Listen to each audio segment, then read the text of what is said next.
Lesson number 3. Above, below. Dear friends, today in this lesson, we are going to learn above and below.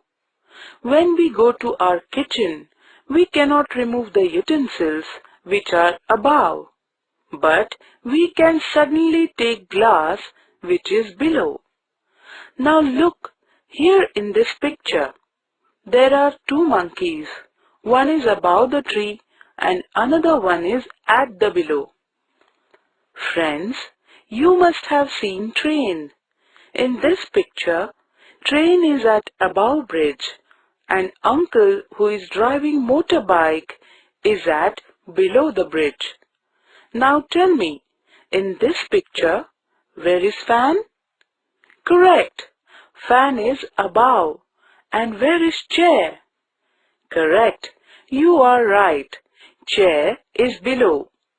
Similarly, on the school ground, the flag is above and ball is below on the ground. In your classroom, the tube light is above and madam's chair is below. Friends, you also see the different things in our surrounding and learnt which are above